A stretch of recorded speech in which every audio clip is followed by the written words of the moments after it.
നമ്മുടെ സന്ധ്യാസമയത്തെ ധ്യാനത്തിനായി ഉൽപ്പത്തി പുസ്തകം 49 അധ്യായം 22 വാക്യം വായിക്കുന്നു. ഉൽപ്പത്തി 49 22.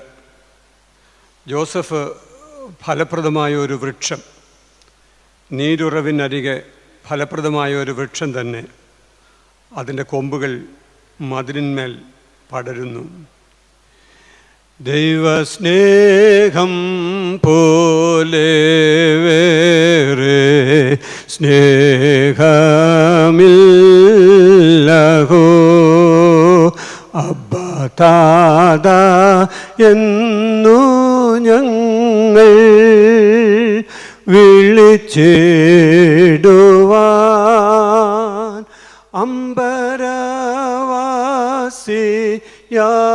ദൈവം പുത്രത്വം തന്നു. ദൈവസ്നേഹം പോലെ വേറെ സ്നേഹമില്ലഹോ.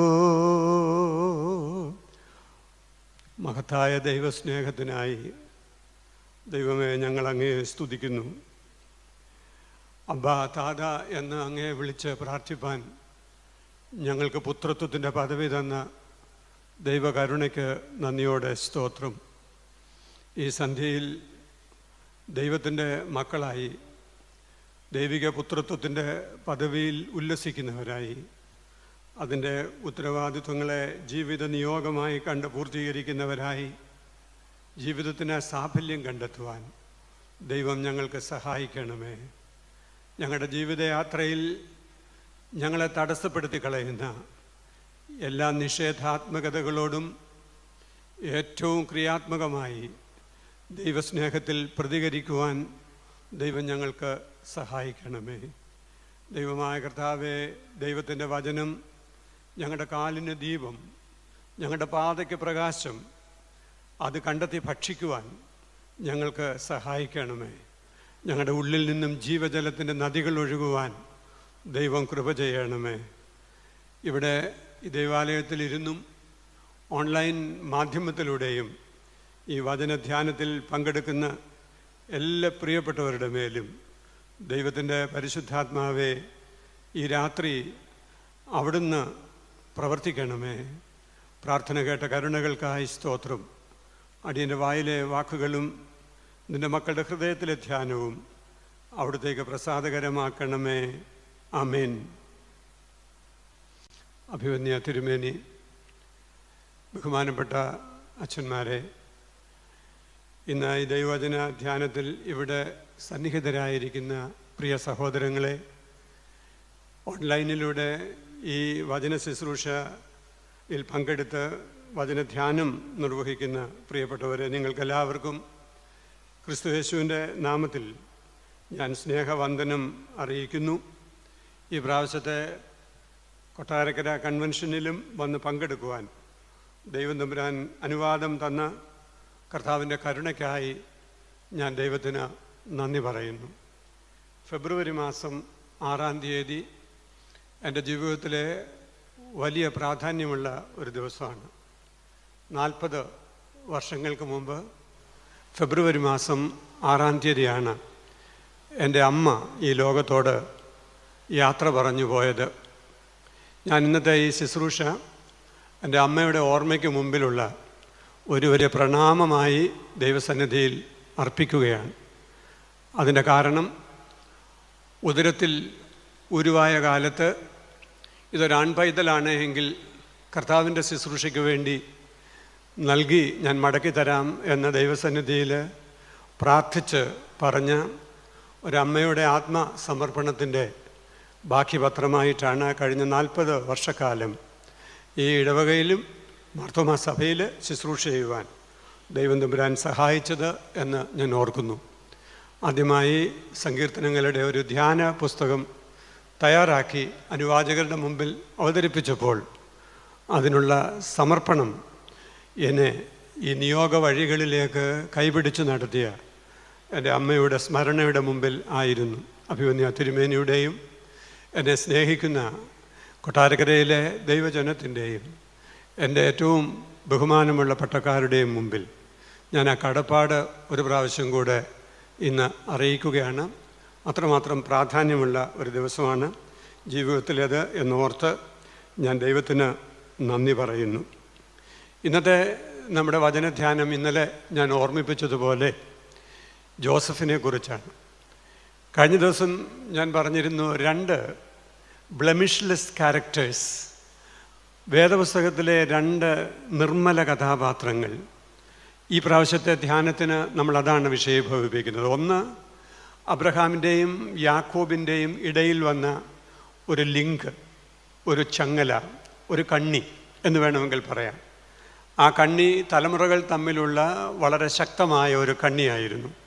ഇന്നലെ രാത്രി ദൈവസന്നിധിയിൽ ദൈവകൃപയിൽ ശരണപ്പെട്ടുകൊണ്ട് ഞാൻ ഓർമ്മിപ്പിച്ചത്, ഈ കാലഘട്ടത്തിൽ ദൈവം നമ്മെ വിളിച്ചിരിക്കുന്നത് ഈ തലമുറയിലെ ബലമുള്ള കണ്ണികളാകുവാനായിട്ടാണ്.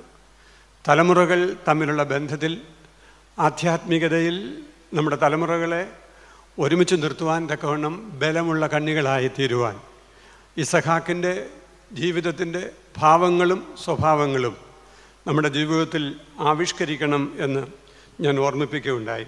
ഇന്ന് യേശു കർത്താവിൻ്റെ പഴയ നിയമത്തിലെ ഒരു പ്രോട്ടോടൈപ്പ്, ഒരു മുൻകുറി എന്ന് പറയാവുന്ന തരത്തിലുള്ള ഒരു കഥാപാത്രമാണ് പഴയ നിയമത്തിലെ ജോസഫ്.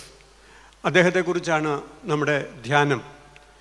ഞാൻ നേരത്തെ ഓർമ്മിപ്പിച്ചതുപോലെ ഉൽപ്പത്തി പുസ്തകത്തിലെ പ്രധാനപ്പെട്ട വിവരണങ്ങളിലൊന്ന് ജോസഫിനെ കുറിച്ചാണ്. വേദപുസ്തകം പഠിക്കുമ്പോൾ ജോസഫ് സാഗ, ജോസഫിൻ്റെ ജീവചരിത്രം, ജോസഫിൻ്റെ ഗാഥ എന്ന് പറഞ്ഞ് നമ്മൾ ജോസഫിനെ കുറിച്ച് പഠിക്കും. ഒരു കാര്യം കൂടെ ജോസഫിനെ കുറിച്ച് പഠിക്കുമ്പോൾ എൻ്റെ മനസ്സിൽ വരുന്നത് നിങ്ങളെ ഓർമ്മിപ്പിക്കുകയാണ്. അത് മറ്റൊന്നുമല്ല, ജോസഫിൻ്റെയും യാക്കോബിൻ്റെയും ജീവിത ചരിത്രങ്ങൾ സമാന്തരമായി അവതരിപ്പിച്ചിരിക്കുകയാണ് ഉൽപ്പത്തി പുസ്തകം.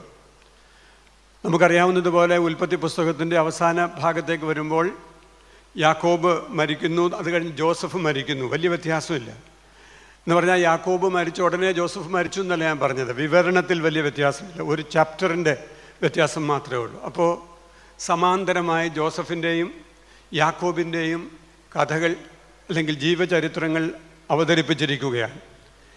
അതിനകത്ത് 2 ജീവിത പ്രമാണങ്ങളാണ്, 2 ജീവിത ശൈലികളാണ് നമ്മൾ കാണുന്നത്. നമുക്കറിയാവുന്നതുപോലെ സമ്പത്തുണ്ടാക്കാനും സൗകര്യങ്ങൾ വർദ്ധിപ്പിക്കാനും പ്രഭാവമുണ്ടാക്കാനും ഒക്കെയുള്ള താല്പര്യത്തിൽ ഓടി നടന്ന ഒരു മനുഷ്യൻ യാക്കോബ്.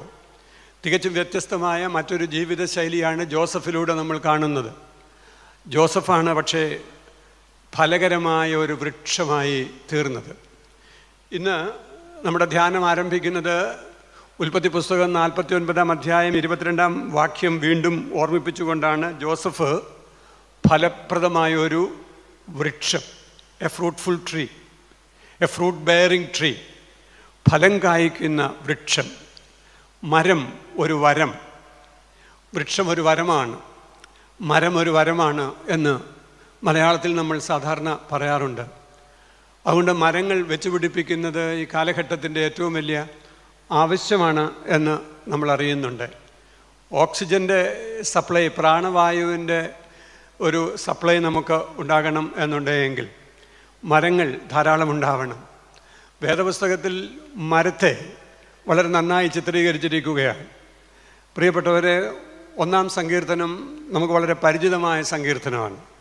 അറിയാവുന്ന ആളുകൾ 1-ാം സങ്കീർത്തനം എൻ്റെ കൂടെ പറയണം.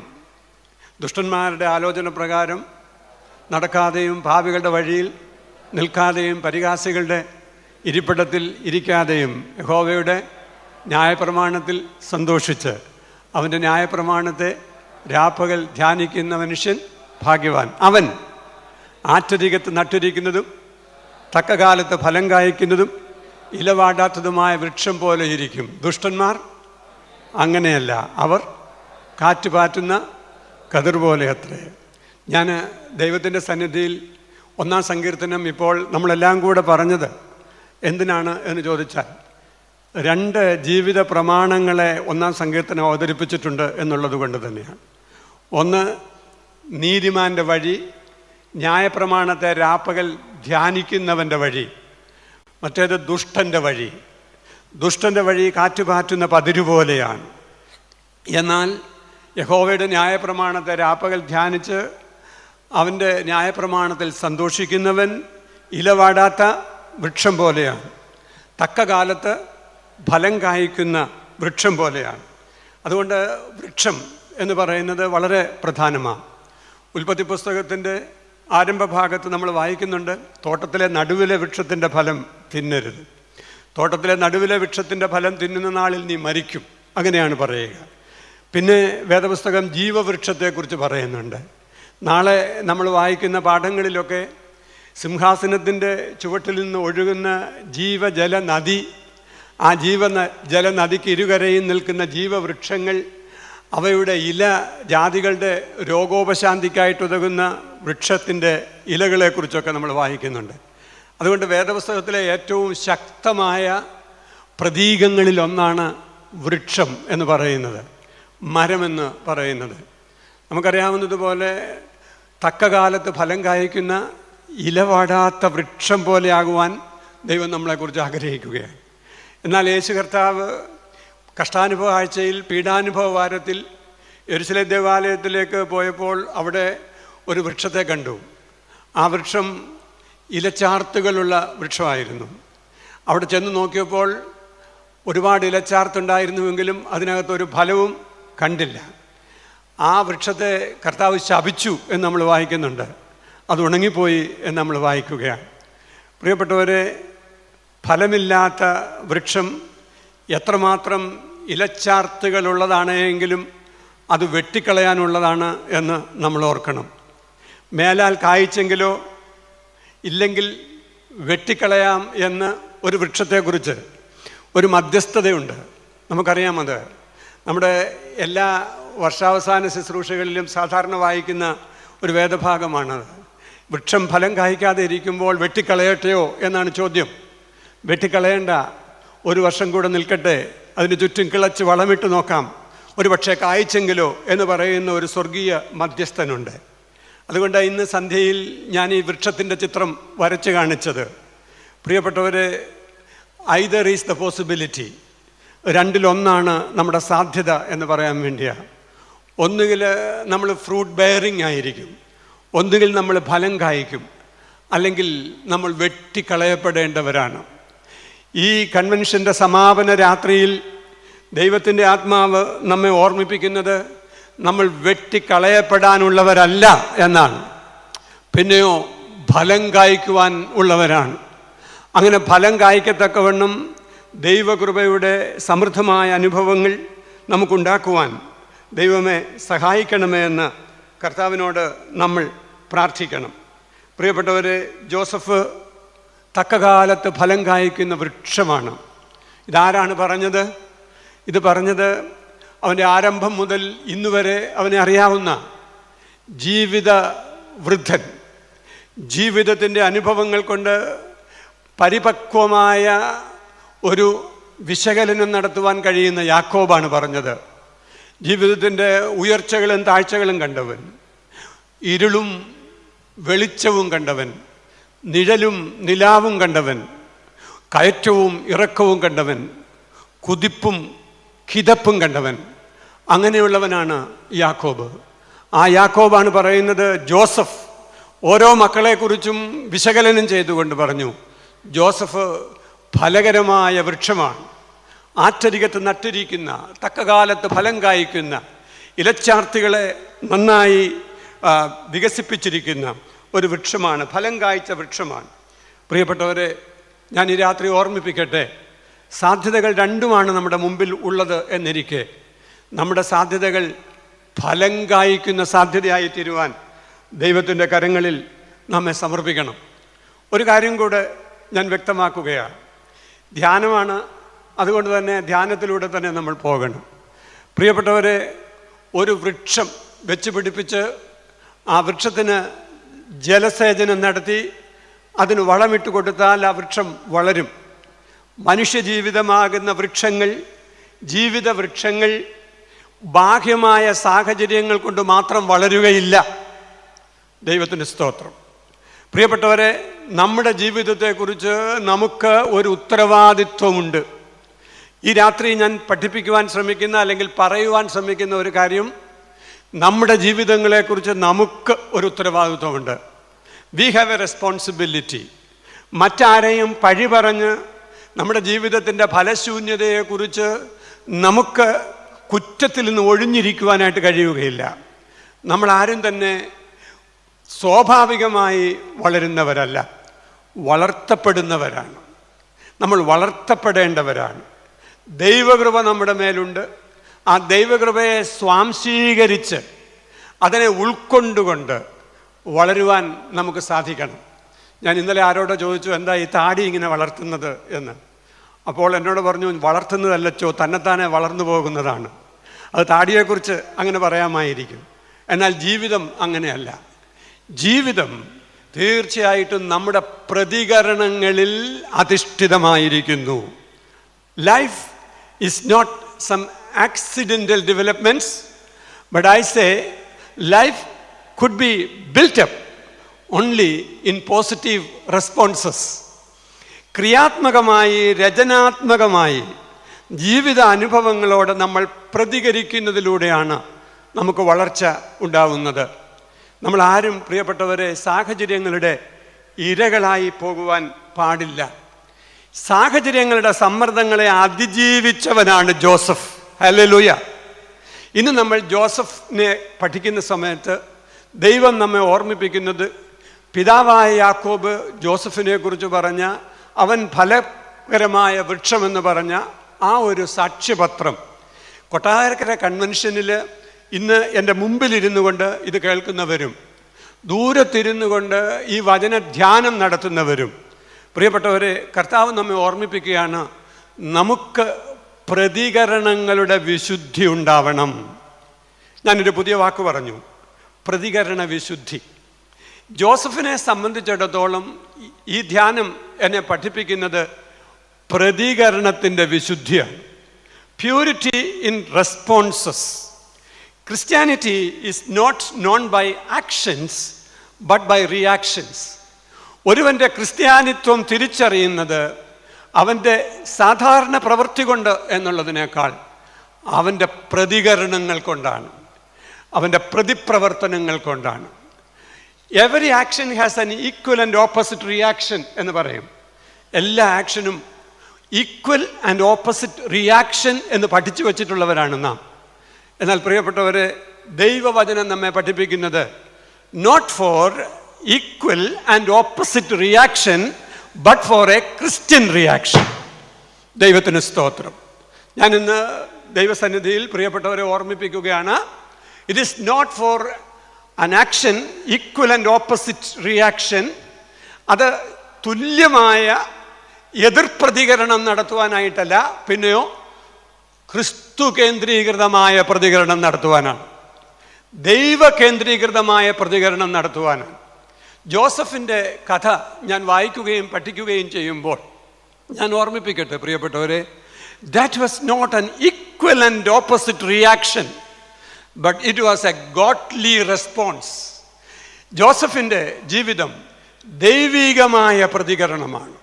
നമുക്ക് ആ ദൈവിക പ്രതികരണങ്ങളിലേക്ക് പ്രവേശിക്കുന്നതിലൂടെയാണ് ഫലകരമായ ജീവിത അനുഭവങ്ങളിലേക്ക് വളരുവാൻ സാധിക്കുന്നത് എന്നാണ് എൻ്റെ വിശ്വാസം. ഇന്ന് രാവിലെ കുടുംബ പ്രാർത്ഥനയ്ക്ക് ഇരുന്നപ്പോൾ, ഞങ്ങൾ ഇന്നലെയാണ് വീട് മാറിയത്, പുതിയൊരു പാഴ്സനേജിലേക്ക് മാറി.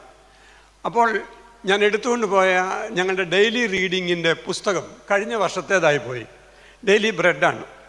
അപ്പോൾ ഡെയിലി ബ്രെഡിൻ്റെ രാവിലെ വായിക്കാനുള്ള ധ്യാനം ഇന്ന് റാൻഡമായിട്ട് ഒരെണ്ണം എടുത്ത് വായിക്കുകയാണ് ചെയ്തത് കുടുംബ പ്രാർത്ഥനയ്ക്ക് വേണ്ടി. അപ്പോൾ ഹെർബർട്ട് ഹിച്ചർ എന്നു പേരുള്ള ഒരു മനുഷ്യൻ്റെ ഒരു പ്രാർത്ഥന ഇന്ന് രാവിലെ ഞാൻ വായിച്ചു.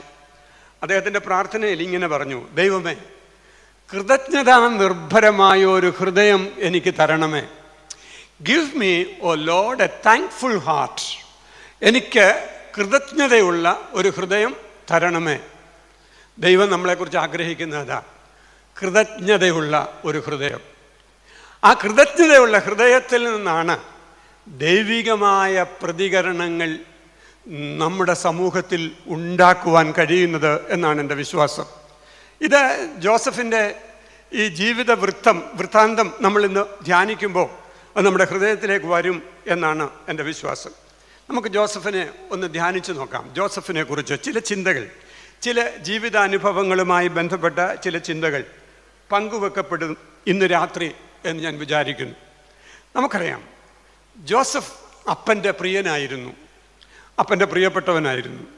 അതുകൊണ്ട് തന്നെ അപ്പൻ അവന് നിറമുള്ള നിലയങ്കി തയ്പ്പിച്ചു കൊടുത്തു.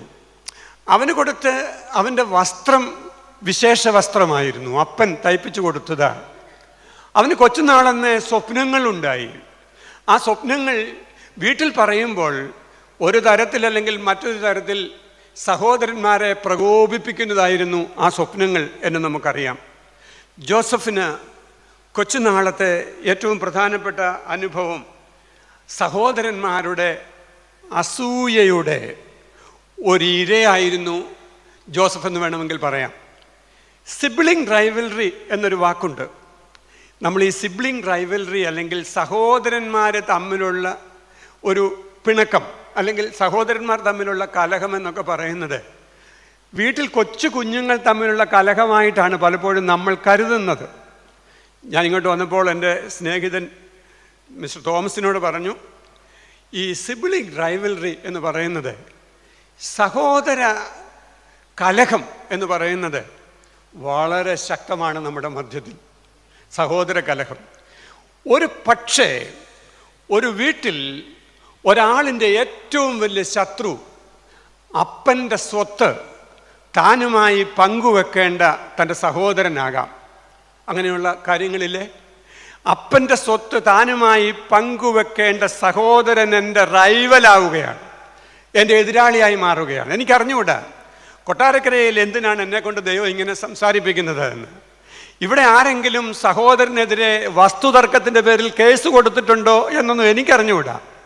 ഉണ്ടെങ്കിൽ ഇത് ദൈവം വളരെ വ്യക്തമായി പറയുന്നതാണ്. പ്രിയപ്പെട്ടവരെ, ഈ ഓൺലൈൻ മാധ്യമത്തിൽ ഇന്ന് എന്നെ ശ്രദ്ധിക്കുന്ന ആരെങ്കിലും ഒരു ലിബറേഷൻ, ഒരു വീണ്ടെടുപ്പ്, ഒരു വിമോചനം നമുക്ക് ആവശ്യമുള്ളവർ ഉണ്ട് എങ്കിൽ ദൈവത്തിൻ്റെ വചനം നമ്മെ ഓർമ്മിപ്പിക്കുകയാണ്. Yes, Joseph was A victim of sibling rivalry. തൻ്റെ സഹോദരന്മാരുടെ ഒരു എതിർപ്പിന്, അവരുടെ അസൂയയ്ക്ക് അദ്ദേഹം ഒരു വിക്ടിമായി തീർന്നു എന്ന് വേണമെങ്കിൽ പറയാം. നമ്മൾ ഇന്നിവിടെ വായിച്ചു കേൾപ്പിച്ച വേദഭാഗത്ത് എന്നോട് പണ്ട് അലക്സാണ്ടർ മാർത്തോമ തിരുമേനി ചുങ്കത്തറയിൽ ഞാനൊരു കൺവെൻഷന് പ്രസംഗിച്ച് കഴിഞ്ഞപ്പോൾ എന്നോട് പറഞ്ഞു, അച്ചോ, ചില കാര്യങ്ങളൊക്കെ പൊതിഞ്ഞ് പറഞ്ഞാൽ മതി, ചില കാര്യങ്ങളൊക്കെ പൊതിഞ്ഞ് പറഞ്ഞാൽ മതി. പൊതിഞ്ഞ് പറഞ്ഞാൽ മതിയെന്ന് പറയാനുള്ള കാരണം, അന്ന് ഞാൻ ലോത്തിനെ കുറിച്ചാണ് പ്രസംഗിച്ചത്. ലോത്തിൻ്റെ പെൺമക്കളെ കുറിച്ച് പറഞ്ഞു. അപ്പോൾ ചുങ്കത്തറ അങ്ങാടിയിൽ ഒരുപാട് ആളുകൾ ഇത് കേൾക്കുന്ന മൈക്ക് വെച്ച് കെട്ടി പറയുന്ന ഉടനെ വേദപുസ്തകത്തിൽ ഇതൊക്കെയാണോ, അവരിതൊന്നും വായിക്കുന്നില്ലല്ലോ, അപ്പോൾ ഞാനത് പറയുമ്പോൾ അതിന് തെറ്റിദ്ധാരണയൊക്കെ ഉണ്ടാകാമെന്ന് പറഞ്ഞ് എന്നോട് പറഞ്ഞു അല്പം കൂടെ പൊതിഞ്ഞ് പറഞ്ഞാൽ മതിയെന്ന് സ്നേഹമസൃണമായ ഒരു ഉപദേശം തന്നു. പക്ഷെ വേദപുസ്തകം വളരെ വ്യക്തമായി ഇവിടെ എഴുതിയിരിക്കുകയാണ് ജോസഫിനെ കുറിച്ച്. ജോസഫ് കോമള രൂപയായിരുന്നു, സുന്ദരനായിരുന്നു. അതുകൊണ്ട് പോത്തിഫറിൻ്റെ ഭാര്യയ്ക്ക് അവനോട് കാമം തോന്നി, പ്രേമമല്ല കാമം തോന്നി. ആ കാമത്തിൻ്റെ ഒരു ഇരയായി, ഞാൻ പറഞ്ഞത് കാമത്തിൻ്റെ ഇരയായി എന്ന് പറഞ്ഞാൽ ജോസഫ് വഷളായി എന്നല്ല, ജോസഫ് വഷളായില്ല, അതിന് പകരം അതിൻ്റെ ഇരയായി തീർന്നു. അപ്പം ഞാൻ രണ്ടാമത് പറയുക, ഒന്ന് സഹോദര അസൂയയുടെ ഒരിര, രണ്ട് ജോസഫിൻ്റെ ജീവിതത്തെക്കുറിച്ച് നമ്മൾ പറയുമ്പോൾ അത് ഒരു ഭ്രാന്തമായ മാംസദാഹത്തിൻ്റെ ഇരയാക്കപ്പെട്ടവൻ എന്ന് വേണമെങ്കിൽ പറയാം. പോത്തിഫറിൻ്റെ ഭാര്യ അതാണ് നമ്മളെ പഠിപ്പിക്കുന്നത്. പിന്നെ നമ്മൾ വായിക്കുന്നുണ്ട്, പോത്തിഫറിൻ്റെ ഭാര്യയുടെ ഈ ഒരു ആലോചന നിമിത്തം പോത്തിഫർ ജോസഫിനെ പിടിച്ച് ജയിലിലിട്ടു. ജയിലിൽ കിടന്ന സമയത്തും ജോസഫിന് സ്വപ്നങ്ങളുണ്ടായി. ആ സ്വപ്നത്തിൽ അപ്പക്കാരൻ്റെ പ്രധാനിയും പാനപാത്രവാഹകൻ്റെ പ്രധാനിയും, അപ്പക്കാരൻ്റെ അപ്പം പറന്നുപോയി, അവൻ്റെ ജീവൻ അവസാനിച്ചു. പാനപാത്രവാഹകനെ റീഇൻസ്റ്റേറ്റ് ചെയ്തു. പാനപാത്രവാഹകനോട് ഈ സ്വപ്നം വ്യാഖ്യാനിച്ചു കൊടുത്തു. പക്ഷേ നമുക്കറിയാവുന്നതുപോലെ അവന് നല്ല കാലം വന്നപ്പോൾ ജോസഫിനെ മറന്നുപോയി. അപ്പോൾ മനുഷ്യ മറവിയുടെ ഇരയാണ്. മനുഷ്യ മറവിയുടെ ഇരയായി ജയിലിൽ കിടക്കപ്പെട്ടവനാണ് ജോസഫ് എന്ന് നമുക്കറിയാം. അധികാര പീഡനത്തിൻ്റെ ഇരയാണ്.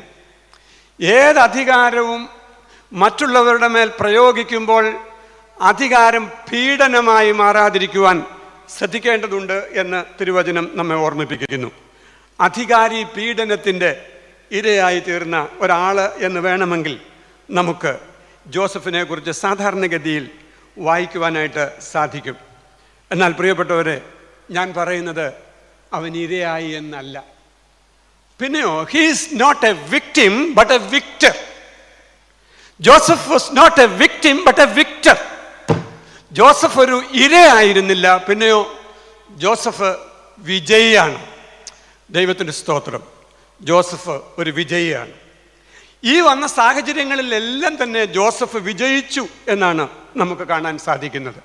അതുകൊണ്ട് എൻ്റെ കൂടെ ധ്യാനിച്ച് പ്രിയപ്പെട്ടവരെ, ജീവിതത്തിൽ ഒരുപക്ഷെ സഹോദര നിന്ദയോ സഹോദരൻ്റെ ദേഷ്യമോ കേസോ വഴക്കോ അല്ല എന്നുണ്ടെങ്കിൽ ഒരു പക്ഷേ ജീവിതത്തിൽ നമ്മെ തകർത്ത് കളഞ്ഞേക്കാവുന്ന ചില ഭ്രാന്തമായ മോഹങ്ങളുടെ ഇരകളായി നമ്മൾ തീർന്നു പോകുന്ന അവസ്ഥകളോ മനുഷ്യരുടെ മറവികളോ അല്ല എന്നുണ്ടെങ്കിൽ അധികാരികളുടെ പീഡനമോ ഒക്കെ സംഭവിച്ച് ജീവിതം കോഞ്ഞാട്ടയായി പോകാവുന്ന ഒരവസ്ഥ. ആ അവസ്ഥയുടെ മധ്യത്തിൽ ജോസഫ് നമ്മളെ പഠിപ്പിക്കുന്നു. ഇനി ഞാൻ പറയുന്നത് വിധിയുടെ ഒരു വിളയാട്ട് പന്തല്ല. വിളയാട്ട് പന്തെന്ന് പറഞ്ഞാൽ കളിപ്പന്ത് എന്നുള്ള അർത്ഥമാണ്. വിധിയുടെ ഒരു വിളയാട്ട് പന്തല്ല. താഴോട്ടടിക്കുന്ന സമയത്ത് പൊങ്ങി വരുന്ന തരത്തിൽ വിളയാട്ട് പന്തായി ഉള്ള ഒന്നല്ല ജോസഫ്. പിന്നെ ജോസഫ് ആരാണ്? ദൈവത്തിന് സ്തോത്രം. Joseph, he was absolutely in the grace of God. ദൈവകൃപയുടെ വക്താവായി, ദൈവകൃപയുടെ അനുഭവക്കാരനായി അദ്ദേഹം അവിടെ നിന്നു. ഞാൻ ഈ രാത്രി എൻ്റെ പ്രിയപ്പെട്ടവരെ ഓർമ്മിപ്പിക്കുകയാണ് ഒരു പ്രധാനപ്പെട്ട കാര്യം. എന്തുകൊണ്ടാണ് ജോസഫിന് വിധിയുടെ ഒരു വിളയാട്ടുപന്തായി, വിധിവാദത്തിൻ്റെ, എൻ്റെ വിധിയാണ് എന്ന് പറയുന്ന ആളുകളുണ്ട്, എൻ്റെ വിധിയാണ്. ഞാനിരുന്ന പള്ളികളിലൊക്കെ സഹോദരിമാരോടൊക്കെ വർത്തമാനം പറയുമ്പോൾ ചിലർ പറയും, എൻ്റെ അച്ഛ, എൻ്റെ വിധിയായി പോയി, ഇത് ഇയാളെ കെട്ടിയത് എൻ്റെ വിധിയാണ്. തലയിലെഴുത്ത് എഴുതിയേക്കുന്നത് തുടച്ചാലൊന്നും പോകത്തില്ലല്ലോ എന്ന് പറയും. അപ്പോൾ ഇത് തലയിലെഴുത്താണ് എന്ന് പറയുന്ന ആളുകളുണ്ട്.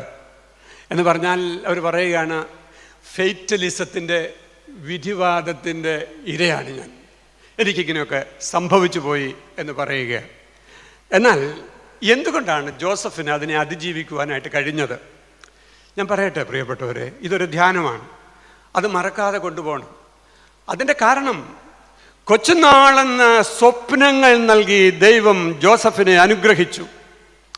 ദൈവബോധത്തിൽ വളർന്നവനാണ്. അതുകൊണ്ട് കൊച്ചുനാളെന്ന് സ്വപ്നങ്ങൾ, നിനക്കൊരു ജീവിത നിയോഗമുണ്ട്.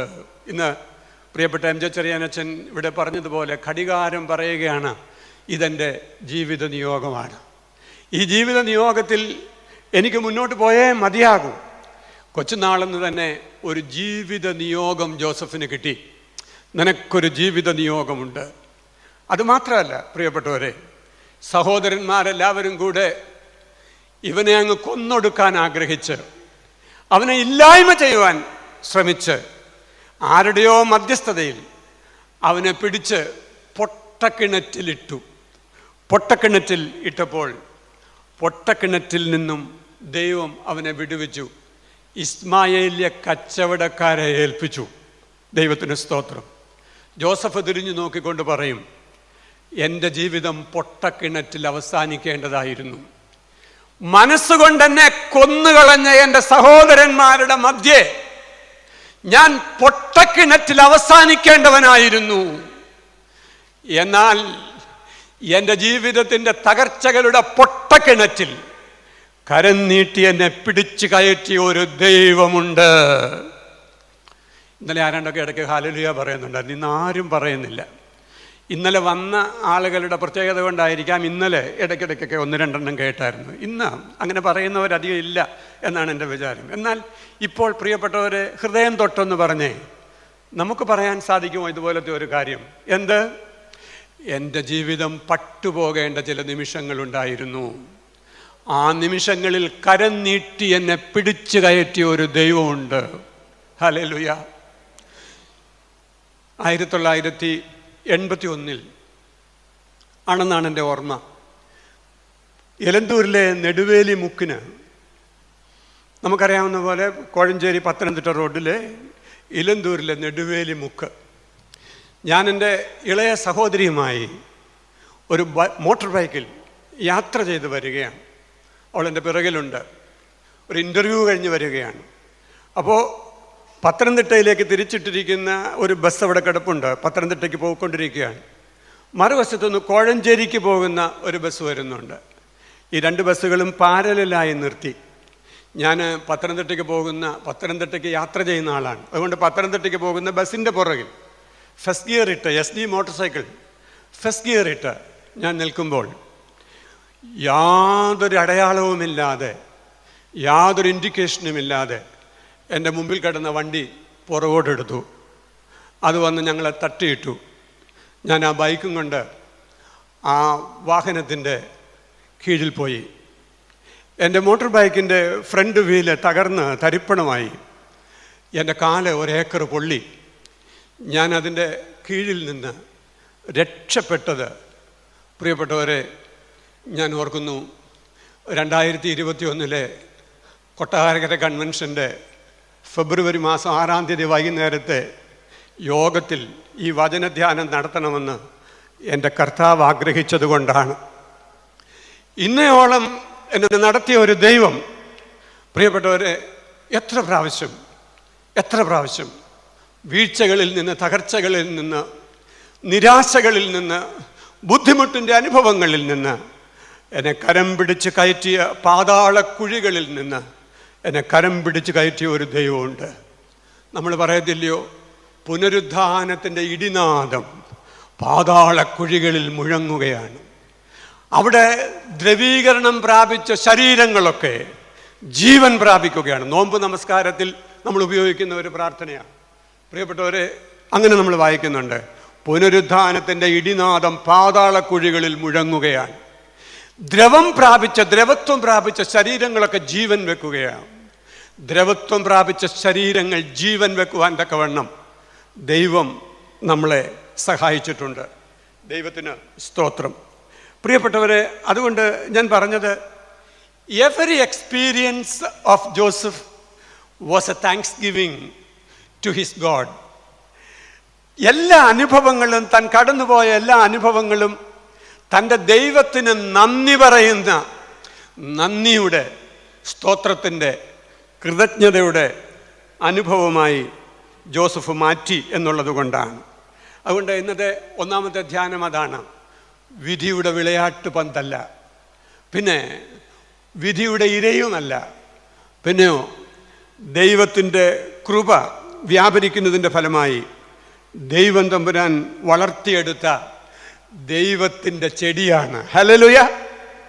ഈ വിശ്വാസമുള്ള പ്രിയപ്പെട്ടവർ പറയണം, ഞാൻ വിധിയുടെ വിളയാട്ട് പന്തല്ല, പിന്നെയോ ദൈവം തമ്പുരാൻ നട്ടു വളർത്തിയെടുത്ത പർപ്പസ് ഡ്രിവണായിട്ടുള്ള ദൈവിക ലക്ഷ്യങ്ങളിലേക്ക് എന്നെ പുലർത്തിക്കൊണ്ടിരിക്കുന്ന എൻ്റെ ദൈവം നട്ടു വളർത്തിയ, പരിപാലിച്ച ജീവവൃക്ഷമാണ് ഞാൻ.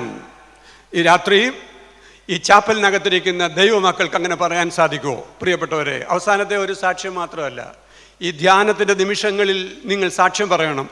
പ്രിയപ്പെട്ടവരെ, ഇത് പറയാൻ ഈ രാത്രി ദൈവം നമുക്കിടയാക്കട്ടെ എന്നാണ് എൻ്റെ പ്രാർത്ഥന. ആക്സിഡൻ്റലായി, യാദൃച്ഛികമായി എൻ്റെ മാതാപിതാക്കൾക്കുണ്ടായവനല്ല ഞാൻ.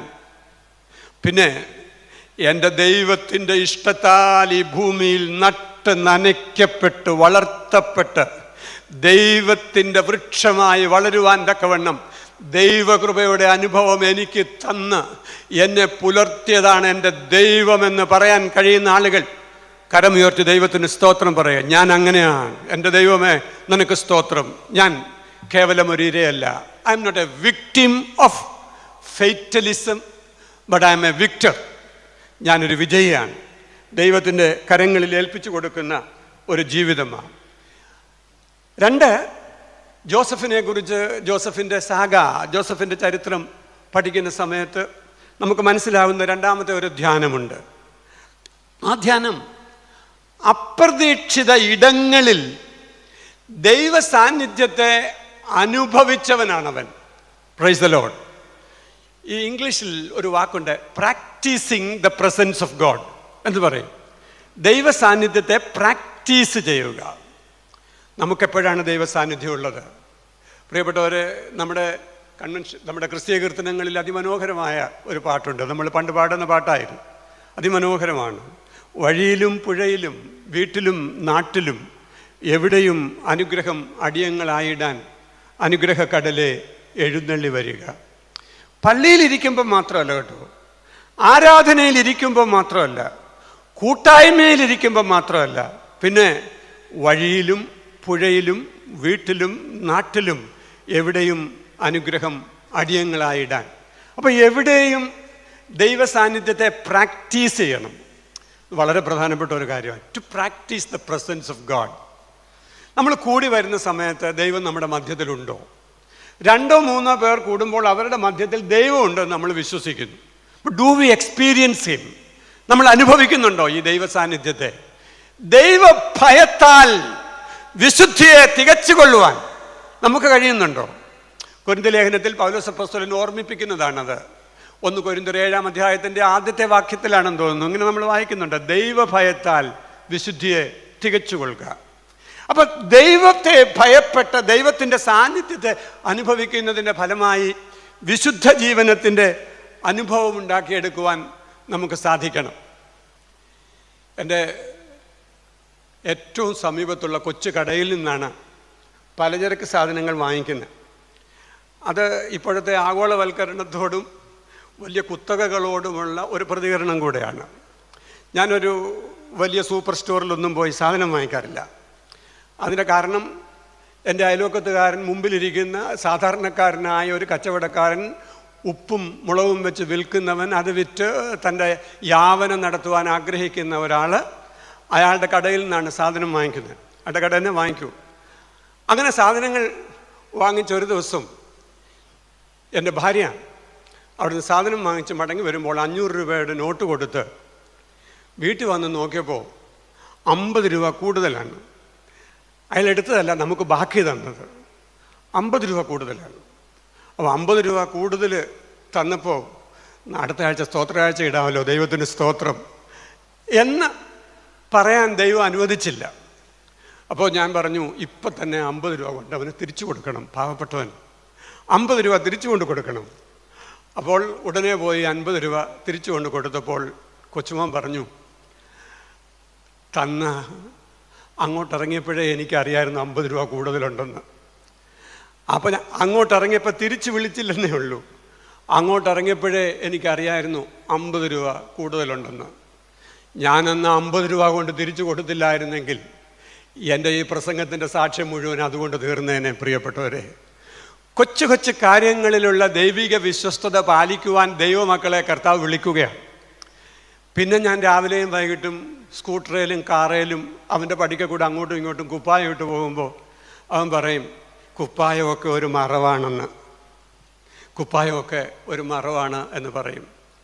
കൊച്ചു കൊച്ചു കാര്യങ്ങളിൽ ജീവിതത്തിൻ്റെ വിശ്വസ്തത പാലിക്കുവാൻ ദൈവം നമ്മെക്കുറിച്ച് ആഗ്രഹിക്കുന്നുണ്ട്. എൻ്റെ അനുഭവങ്ങളൊന്നും അമ്മൂമ്മ കഥകളല്ല, ഇതെല്ലാം ജീവിതവുമായി ബന്ധപ്പെട്ടവയാണ്. അതുകൊണ്ടാണ് ഞാൻ പറഞ്ഞത്, പ്രിയപ്പെട്ടവരെ, to practise the presence of God in our daily dealings. നമ്മുടെ ജീവിതത്തിൻ്റെ വ്യവഹാരങ്ങളിൽ, ദൈനംദിന വ്യവഹാരങ്ങളിൽ ദൈവ സാന്നിധ്യത്തെ അനുഭവിക്കുവാനും ദൈവ സാന്നിധ്യത്തിൻ്റെ സന്തോഷം അനുഭവിക്കുവാനും അതിൻ്റെ വിശുദ്ധി കാക്കുവാനും നമുക്കിടയാകേണ്ടതുണ്ട്.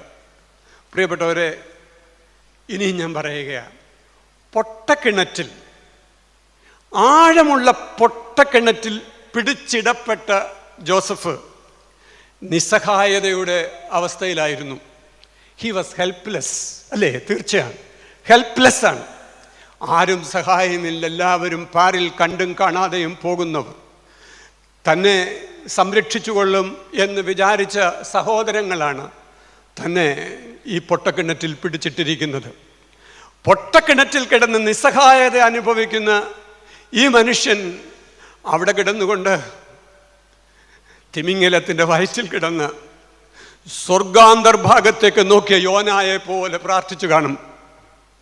ഞാൻ ആ യോനായുടെ ഭാഗം വായിക്കുമ്പോഴൊക്കെ ഓർക്കും, തിമിംഗലത്തിൻ്റെ വയറ്റിൽ കിടന്നുകൊണ്ട് അവൻ സ്വർഗാന്തർഭാഗത്തേക്ക് നോക്കി എന്ന് പറഞ്ഞാൽ അതിൻ്റെ അർത്ഥം എന്താ? പ്രിയപ്പെട്ടവരെ, പൊട്ടക്കിണറ്റിൽ ഇവിടെ ആരും സഹായമില്ലാതിരിക്കുമ്പോൾ ഒരു സഹായക്കാരനുണ്ട്. അത് ജോസഫ് അറിഞ്ഞു.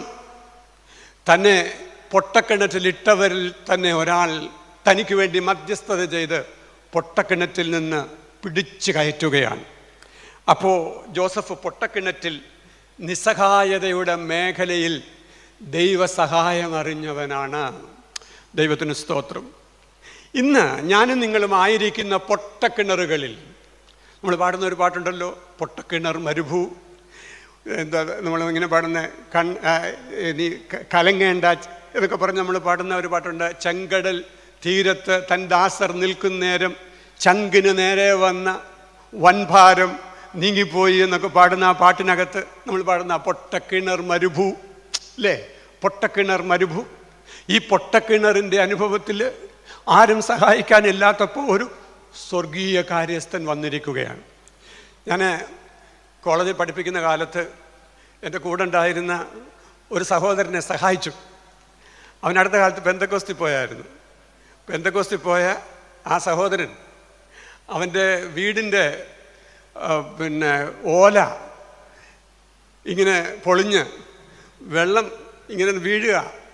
അപ്പോൾ അവനെ സഹായിക്കാൻ ആരുമില്ല എന്നൊരു തോന്നൽ. ഞാൻ അവനെ സഹായിച്ചു. 5000 രൂപ കൊടുത്ത് വീട് കെട്ടിമേയാൻ സഹായിച്ചു.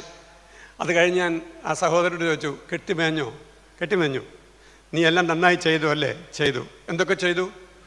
ആദ്യമേ പാസ്റ്റർക്ക് 500 രൂപ കൊടുത്തു. ഏതിനകത്തുനിന്ന്? അച്ഛൻ കൊടുത്തതിനകത്തുനിന്ന് 500 രൂപ കൊടുത്തു. ഞാൻ ചോദിച്ചു, അതെന്തിനാ കൊടുത്തേ? നിന്നെ സഹായിക്കാനായിട്ട് ഞാനത് തന്നപ്പോൾ നീ എന്തിനാ കൊടുത്തേ? അപ്പോൾ അവൻ എന്നോട് പറയുക, അച്ഛൻ്റെ മനസ്സിൽ തോന്നിച്ചത് എൻ്റെ പാസ്റ്ററുടെ പ്രാർത്ഥനയുടെ ഫലമായിട്ടാണ്. ഒന്നോർത്ത് നോക്കിയേ, എന്നെ സഹായിക്കണമെന്ന് അച്ഛൻ്റെ മനസ്സിൽ തോന്നിയത് എൻ്റെ പാസ്റ്ററുടെ പ്രാർത്ഥനയുടെ ഫലമായിട്ടാണ് എന്ന് വിശ്വസിക്കുന്ന ഒരു നിഷ്കളങ്കൻ. ആ നിഷ്കളങ്കനായ മനുഷ്യനെ ഞാൻ പൂവിട്ട് പൂജിക്കുകയാണ്. കാരണം അയാളുടെ വിശ്വാസം, അയാളുടെ ഒരു പ്രത്യാശ, അയാൾ അനുഭവിച്ച ഒരു കാര്യം എന്നോട് പറഞ്ഞതാ, എന്നോട് ഷെയർ ചെയ്തതാ. അപ്പോൾ ഞാനിപ്പോൾ ഓർമ്മിപ്പിക്കട്ടെ പ്രിയപ്പെട്ടവരെ. അവൻ പറയുകയാണ്, എൻ്റെ പൊട്ടക്കിണറ്റിൽ എൻ്റെ നിസ്സഹായതയുടെ വേളയിൽ എന്നെ സഹായിക്കുവാൻ ഞാൻ ഒരിക്കലും പ്രതീക്ഷിക്കാത്ത ഒരിടത്ത് നിന്ന് സ്വർഗത്തിൻ്റെ സഹായം വന്നു. അച്ഛനിലൂടെ സ്വർഗത്തിൻ്റെ സഹായമാണ് വന്നത് എന്ന് ഞാനതറിയുന്നു, അത് വിശ്വസിക്കുന്നു. ഈ മാർത്തോമാക്കാർക്ക് പോലും അങ്ങനത്തെ വിചാരം വല്ലതും ഉണ്ടോ? പൊട്ടക്കണ്ണിൻ്റെ മാവേലൂർ പോലെയാണ്. അച്ഛാ ഒന്ന് പ്രാർത്ഥിച്ചേക്കണേ എന്നാണ് ചിലർ പറയുന്നത്. പ്രാർത്ഥിക്കണമെന്ന് പോലുമല്ല, ഒന്ന് പ്രാർത്ഥിച്ചേക്കണേ എന്നാണ് പറയുക. കിട്ടുന്നെങ്കിൽ കിട്ടട്ടെ എന്നുള്ളതാണ്. അച്ഛനോ തിരുമേനിയോ ഉപദേശിയോ ആരെങ്കിലും പ്രാർത്ഥിച്ചതുകൊണ്ട് നമുക്ക് ഫലമുണ്ടായി എന്നാരെങ്കിലും വിചാരിക്കാറുണ്ട്? പ്രിയപ്പെട്ടവരെ, അങ്ങനെ അങ്ങ് വിശ്വസിച്ചോണമെന്നൊന്നും അച്ഛൻ പറയുന്നില്ല, അതല്ല എൻ്റെ വിഷയം. പക്ഷേ ഞാൻ പറയാൻ ശ്രമിച്ചത്, പൊട്ടക്കിണറിൻ്റെ ദാരിദ്ര്യത്തിൽ, അതിൻ്റെ വറുതിയിൽ, അതിൻ്റെ ബുദ്ധിമുട്ടിൽ നമ്മെ തേടി വരുന്ന ദൈവസഹായത്തിൻ്റെ കരമുണ്ട്. ആരും പ്രതീക്ഷിക്കാത്ത ഇടത്ത് നിന്ന് ദൈവത്തിൻ്റെ സഹായം വന്നു തന്നെ വിടുവിച്ചു എന്ന് ജോസഫ് അറിയുകയാണ്. അപ്പോൾ പൊട്ടക്കിണർ എന്ന് പറയുന്നത് നിസ്സഹായതയുടെ മേഖലയാണ്. ആ നിസ്സഹായതയുടെ മേഖലയിൽ ദൈവിക ഇടപെടലും വിടുതലും ഉണ്ടായപ്പോൾ പ്രിയപ്പെട്ടവരെ, പോത്തിഫറിൻ്റെ വീട്ടിൽ അനുഗ്രഹമുണ്ടായി. നമ്മളിന്നതാ വായിച്ച പോത്തിഫറിൻ്റെ വീട്ടിൽ ഇവൻ ചെയ്യുന്നതൊക്കെ പ്രയോജനപ്പെടാൻ തുടങ്ങി. ജോസഫ് സകലത്തിലും കൃതാർത്ഥനായി തീർന്നു എന്നൊക്കെ നമ്മൾ വായിച്ചതാ. എന്നാൽ പോത്തിഫറിൻ്റെ ഉൾമുറിയിൽ, പോത്തിഫറിൻ്റെ വീട്ടിലെ ഉൾമുറിയിൽ മറ്റാരും കാണാത്ത ഇടത്ത് പ്രിയപ്പെട്ടവരെ, പൊട്ടക്കിണറ്റിൽ തന്നെ വിടുവിച്ചവൻ്റെ സാന്നിധ്യമുണ്ട് എന്ന് തിരിച്ചറിയുകയാണ്. ഇതൊരു തിരുത്തലാണ് കേട്ടോ, വളരെ ശക്തമായ തിരുത്തലാണ്. പൊട്ടക്കിണറ്റിൽ നിന്ന് തന്നെ വിടുവിച്ചവൻ്റെ സാന്നിധ്യം പൊത്തീഫറിന്റെ ഭവനത്തിന്റെ ഉൾമുറിയിലുണ്ട്. അതുകൊണ്ട് പൊട്ടക്കിണറ്റിൽ തന്നെ വിടുവിച്ചവന് വിരുദ്ധമായി താൻ ഒന്നും ചെയ്യാൻ പാടില്ല. ജോസഫ് പറഞ്ഞു, ഞാൻ എങ്ങനെയാണ് എൻ്റെ ദൈവത്തിൻ്റെ സന്നിധിയിൽ ഈ അകൃത്യം ചെയ്യുന്നത്? എൻ്റെ ദൈവത്തിൻ്റെ സാന്നിധ്യം അവിടെയുണ്ട്, പോത്തിഫറിൻ്റെ ഉൾമുറിയിലുണ്ട്, തടവറയിലുണ്ട്. തടവറയിൽ ദീർഘകാലം കിടക്കേണ്ടി വന്നപ്പോൾ അവിടെ ദൈവത്തിൻ്റെ സാന്നിധ്യം അനുഭവിച്ചു. പ്രിയപ്പെട്ടവരെ, ദൈവം എല്ലായിടങ്ങളിലും എല്ലാ സന്ദർഭങ്ങളിലുമുള്ള ഉയരമുള്ള പാറയാണ്. സൂര്യ കൃഷ്ണമൂർത്തിയുടെ അതിപ്രശസ്തമായ ഒരു വിവരണമുണ്ട്. MT വാസുദേവൻ നായർ കിളിവാതിലിലൂടെ എന്നൊരു കൊച്ചു പുസ്തകത്തിൽ അത് രേഖപ്പെടുത്തി വച്ചിട്ടുണ്ട്. ഞാൻ കിളിവാതിലിലൂടെ എന്ന വാസുദേവൻ നായരുടെ നിരീക്ഷണങ്ങളിലാണ് ഈ സംഭവം വായിച്ചത്. അദ്ദേഹം പറയുന്നുണ്ട്, കൂത്തമ്പലത്തിൽ കൂത്ത് ആടുകയാണ്. കൂത്താടാനായിട്ട് ചാക്യാർ കൂത്താടുന്നു. അപ്പോൾ കൂത്താടാനായിട്ട് വരുന്ന സമയത്ത് അനുഷ്ഠാനങ്ങളെല്ലാം ചെയ്ത് ചാക്യാർ കൂത്ത് നടത്തുകയാണ്. 2-3 വിദേശികളാണ് മുമ്പിലിരിക്കുന്നത്. അവർക്ക് ഈ അനുഷ്ഠാനങ്ങളൊന്നും അറിഞ്ഞുകൂടാ. എന്തിനാണ് ഇത്രയും വലിയ ആചാരാനുഷ്ഠാനങ്ങളോടുകൂടെ ഈ കൂത്ത് നീ നടത്തുന്നത്? നീ കൂത്തങ്ങാടിയാൽ പോരെ എന്ന് ചാക്യാരോട് ചില ആളുകൾ ചോദിച്ചു. അപ്പോൾ ചാക്യാർ പറഞ്ഞു, ആരും അറിയുന്നില്ല എങ്കിലും നിലവിളക്കുണ്ടല്ലോ ഇവിടെ, ഈ നിലവിളക്കിൻ്റെ മുമ്പിലാണ് ഞാൻ ആടുന്നത്. ഈ നിലവിളക്ക് എന്ന് പറയുന്നത് വലിയ ദൈവ സാന്നിധ്യത്തിൻ്റെ പ്രതീകമാണ്. ചാക്യാരെ സംബന്ധിച്ചിടത്തോളം ആരും അറിയാത്തപ്പോഴും നിലവിളക്ക് അറിയുന്നുണ്ട് എന്ന ഒരു ധാരണ. ഇതുവല്ലോ നമുക്കുണ്ടോ പ്രിയപ്പെട്ടവരെ? ആരും അറിയാത്തപ്പോഴും നിലവിളക്ക് അറിയുന്നുണ്ട്. നമ്മുടെ ഹൃദയാന്തർഭാഗത്തെ വിചാരങ്ങളെ അറിയുന്നവൻ, നമ്മുടെ ഉൾപ്പൂവുകളെ ആരാഞ്ഞറിയുന്നവൻ. പട്ടം തരുന്ന സമയത്ത് തലയിൽ കൈവച്ച് പ്രാർത്ഥിക്കുമ്പോൾ തിരുമേനി പ്രാർത്ഥിക്കുന്ന ഒരു പ്രാർത്ഥനയുണ്ടല്ലോ പ്രിയപ്പെട്ടവരെ, നിങ്ങൾ ശ്രദ്ധിച്ചിട്ടുണ്ടാവും. ഇവൻ്റെ വിചാരങ്ങളെ പോലും നീ അറിയുന്നു.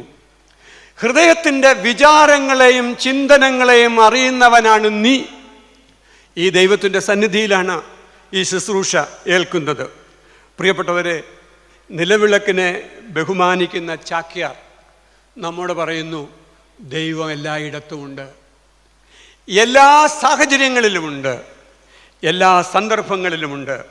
അപ്പോൾ എല്ലാ ഇടങ്ങളിലും എല്ലാ സന്ദർഭങ്ങളിലും എല്ലാ സാഹചര്യങ്ങളിലും ഇരിക്കുന്ന ദൈവം പ്രിയപ്പെട്ടവരെ ഈ ജോസഫിനെ സഹായിക്കുകയാണ്, അവിടെ സഹായിക്കുകയാണ്. ദൈവം തൻ്റെ ജീവിതത്തിൽ നൽകിയ വിടുതലിനോടുള്ള ഒരു കൃതജ്ഞത സ്തോത്രാർപ്പണമായി ജീവിതത്തിൻ്റെ മറ്റ് പ്രതികരണങ്ങൾ ജോസഫിൻ്റെ ജീവിതത്തിലുണ്ടായി. നമ്മുടെ APJ അബ്ദുൽ കലാം, അദ്ദേഹത്തിൻ്റെ അതിപ്രശസ്തമായ ഒരു പുസ്തകമാണ് അഗ്നിച്ചിറകുകൾ. നമുക്കറിയാവുന്നല്ലോ, വിങ്സ് ഓഫ് ഫയർ.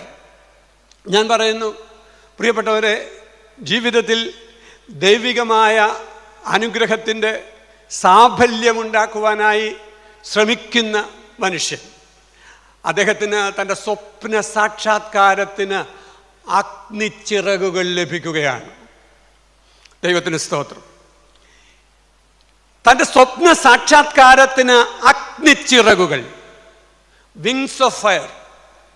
ജോസഫിനെ സംബന്ധിച്ചിടത്തോളം തൻ്റെ സ്വപ്ന സാക്ഷാത്കാരം, ചെറുപ്പകാലത്ത് ദൈവം തന്നെ കാണിച്ചു കൊടുത്ത സ്വപ്നം, ആ സ്വപ്നത്തിൻ്റെ നിറവേറലിന് വേണ്ടി ആ സ്വപ്നത്തിലേക്ക് പറന്നുയരുവാൻ വിശുദ്ധിയുടെ ചിറകുകൾ ജോസഫിനുണ്ടായി. ഈ രാത്രികാലം എന്നെ ശ്രദ്ധിക്കുന്ന പ്രിയപ്പെട്ടവരോട് ഞാൻ ഓർമ്മിപ്പിക്കട്ടെ, പ്രിയപ്പെട്ടവരെ, നമുക്ക് അഗ്നിച്ചിറകുകൾ വേണം. നമ്മൾ ഈ മാലാഖമാരെക്കുറിച്ചും അരൂപികളായ മാലാഖമാരെക്കുറിച്ചും നമ്മളെ സഹായിക്കാൻ കഴിയുന്ന ദൈവത്തിൻ്റെ സാന്നിധ്യത്തെക്കുറിച്ചുമൊക്കെ ധാരാളം പറയുന്ന ആളുകളാണ്. പ്രിയപ്പെട്ടവരെ, ഞാൻ പറയട്ടെ, ദൈവികമായ അഗ്നിച്ചിറകുകളുമായി കർത്താവ് നമ്മുടെ സമീപത്ത് വരികയാണ്. ആ അഗ്നിച്ചിറകുകൾ മാലാഖമാർക്കുണ്ട് എന്ന് മാത്രമല്ല, ആ അഗ്നിച്ചിറകുകൾ ദൈവം നമുക്ക് നൽകുകയാണ്. ദൈവത്തിന് സ്തോത്രം. ബലഹീന മനുഷ്യന് നൽകുകയാണ്. എൻ്റെ ഏറ്റവും പ്രിയപ്പെട്ട ഒരു വേദഭാഗമാണ് ഉൽപ്പത്തി പുസ്തകം 28-ാം അധ്യായത്തിൽ യാക്കോബ് കണ്ട സ്വപ്നം. യാക്കോബ് കണ്ട സ്വപ്നത്തിൽ ഭൂമിയിൽ വെച്ചിരിക്കുന്ന ഒരു കോവേണി സ്വർഗത്തോളം എത്തിയിരുന്നു, അതിൻ്റെ അഗ്രത്തിലായി ദൈവം തന്നെ നിന്നിരുന്നു എന്നൊക്കെ നമ്മൾ വായിക്കുകയാണ്. അതിലൂടെ ദൈവദൂതന്മാർ കയറുകയും ഇറങ്ങുകയുമായിരുന്നു. ഇറങ്ങുകയും കയറുകയും ചെയ്യുന്ന ദൈവദൂതന്മാർ. കഴിഞ്ഞൊരു ദിവസം അതിനെ ധ്യാനിച്ചപ്പോൾ ദൈവം എന്നോട് പറഞ്ഞു, സ്വർഗത്തിൽ നിന്ന് ദൂതന്മാർ ഇറങ്ങി വരുന്നുവെങ്കിൽ അവർ സ്വർഗസന്നിധിയിൽ നിൽക്കുന്ന ദൂതന്മാരാണ്. പക്ഷേ ഭൂമിയിൽ നിന്ന് മേപ്പോട്ട് കയറിപ്പോകുന്നവനുണ്ടല്ലോ, അവര് മനുഷ്യരുടെ ദൂതന്മാരാണ്. ദൈവസന്നിധിയിലേക്ക് ഈ മനുഷ്യൻ്റെ പ്രാർത്ഥനകളെ എത്തിക്കുവാൻ ദൈവത്തിൻ്റെ ക്രമത്തിൽ ബലഹീന മനുഷ്യനെ ശക്തീകരിക്കുന്ന ദൈവത്തിൻ്റെ അഗ്നിച്ചിറകുകളെ ദൈവം തമ്പുരാൻ നമുക്ക് നൽകുകയാണ്. ഈ രാത്രി കൊട്ടാരക്കര കൺവെൻഷനിൽ ഇരുന്നു കൊണ്ട് ദൈവവചനം ധ്യാനിക്കുന്ന പ്രിയപ്പെട്ടവരോട് ഈ ദൈവവചനത്തിൻ്റെ അടിസ്ഥാനത്തിൽ ഞാൻ പങ്കുവെക്കുകയാണ് ഈ സത്യം. എന്ത്? നീ വിഷാദിച്ചും വിലപിച്ചും സങ്കടപ്പെട്ടും ഇരിക്കുമ്പോൾ നിന്നെ സ്വർഗോന്നതങ്ങളിലേക്ക് എത്തിക്കുവാൻ തക്കവണ്ണം മേപ്പോട്ട് കയറിപ്പോകുന്ന അഗ്നിച്ചിറകുകളുടെ സാന്നിധ്യം നീ അനുഭവിക്കണം. അത് കേവലം ഒരു ഫാൻറ്റസി ആക്കാനായിട്ടല്ല, പിന്നെയോ ദൈവം നമ്മോട് കൂടെ ഉണ്ട് എന്നുള്ള തിരിച്ചറിവാണ്. ഈ രാത്രി വിഷമിച്ചും വിഷാദിച്ചും സങ്കടപ്പെട്ടും വിലപിച്ചും ഇരിക്കുന്ന ഏതെങ്കിലും ജീവിതങ്ങൾ ഈ സുവിശേഷത്തിൻ്റെ മുമ്പിൽ ഇരിക്കുന്നുവെങ്കിൽ, ദൈവവചനത്തിൻ്റെ വിമോചനാത്മകമായ സന്ദേശത്തിന് മുമ്പിൽ ഇരിക്കുന്നുവെങ്കിൽ, പ്രിയപ്പെട്ടവരെ, ഇത് നിനക്ക് വേണ്ടിയുള്ള ഒരു സന്ദേശമാണ്. ഏതോ കാരണത്താൽ സങ്കടപ്പെട്ട് ഞെരുങ്ങി ഞരങ്ങിയിരിക്കുന്ന ഒരു കുറുപ്രാവേ, നിന്റെ ഇണവരാറായി.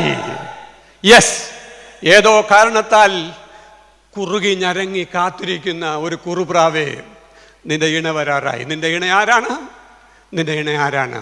നിന്നെ ചേർത്തുകൊള്ളുന്ന ഒരു ദൈവമാണ്. ദൈവത്തിന് സ്തോത്രം.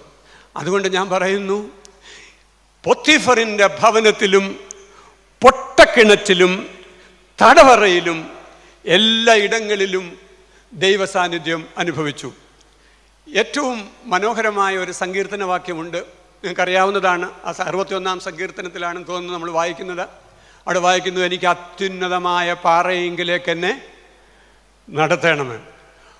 വേദപുസ്തകത്തിലെ വാക്യങ്ങൾ ഞാൻ പറയുമ്പോൾ എൻ്റെ കൂടെ പറഞ്ഞ 2 ഗുണമുണ്ട്. ഒന്ന്, വേദപുസ്തകത്തിലെ വാക്യങ്ങൾ നമുക്ക് ഓർക്കാം. 2, നമ്മൾ ഉറങ്ങാതെ ഇരിക്കും. അത് രണ്ടാമത്തേത് വളരെ പ്രധാനപ്പെട്ട കാര്യമാണ്. ചിലരുടെ കണ്ണിലേക്കൊക്കെ ഞാൻ നോക്കുമ്പോൾ അവിടെ കണ്ണ് കാണുന്നില്ല, കണ്ണിൻ്റെ സ്ഥാനത്ത് ഒരു കുഴി മാത്രമേ ഉള്ളൂ. അതുകൊണ്ട് ഞാൻ പറഞ്ഞ വാക്യമൊക്കെ പറയുന്നത് വളരെ നല്ലതാണ്.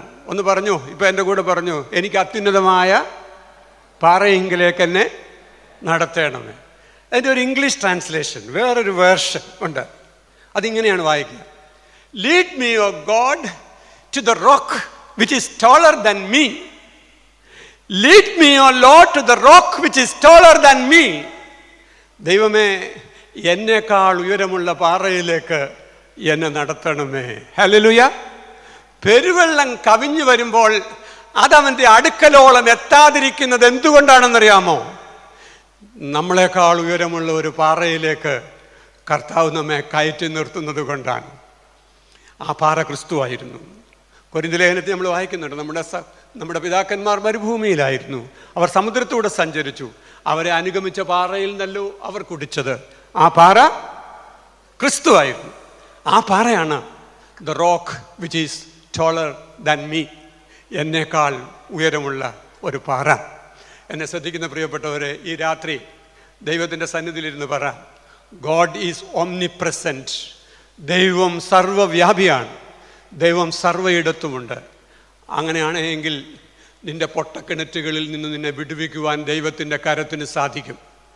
അതേസമയം ആ ദൈവത്തോടുള്ള കൃതജ്ഞതയുടെ അർപ്പണമായി നീ പോത്തീഫറിൻ്റെ ഉൾമുറികളിലും തടവറയിലും ദൈവത്തോടുള്ള ഒരു കൃതജ്ഞതയുടെ അടയാളമായി നീ നിൽക്കുമെങ്കിൽ, അവിടെ നീ ദൈവസാന്നിധ്യം അനുഭവിക്കുമെങ്കിൽ, അവിടെ നീ ദൈവാലയം കാണുമെങ്കിൽ, ദൈവത്തിന് സ്തോത്രം. നമുക്കിന്ന് വലിയൊരു കുഴപ്പം പറ്റിയിട്ടുണ്ട്. നമ്മുടെ കുഴപ്പം, പള്ളി വരുമ്പോൾ നമ്മളെല്ലാവരും വിശുദ്ധരാണ്, പള്ളിയിൽ നിന്ന് പോകുമ്പോൾ നമ്മളെങ്ങനെയാണ് എന്നറിഞ്ഞുകൂടാ. പലപ്പോഴും പല ദേവാലയങ്ങളുടെയും പടിക്കൽ എഴുതി വെച്ചിട്ടുണ്ട്, keep your chappals outside, footwears. നിങ്ങളുടെ പാദരക്ഷകളൊക്കെ പുറത്ത് അഴിച്ചു വെച്ചതിന് ശേഷം അകത്ത് വരിക. നീ നിൽക്കുന്ന സ്ഥലം വിശുദ്ധ ഭൂമിയാകയാൽ കാലിൽ നിന്ന് ചെരുപ്പിനെ അഴിച്ചു കളയുക. ഇൻകുലാബ് എന്ന് വിളിക്കുമ്പോൾ സിന്ദാബാദ് എന്ന് വിളിക്കാനും പിന്നെ ഓരോ മുദ്രാവാക്യത്തിൻ്റെ ബാക്കി വിളിക്കാനും ഒക്കെ പഠിച്ചിട്ടുള്ള ആളുകളാണ് എൻ്റെ മുമ്പിലിരിക്കുന്നത്. വേദോത്സവത്തിൻ്റെ വാക്യം പറയുമ്പം ബാക്കി എന്തുകൊണ്ടാണ് പറയാത്തത്?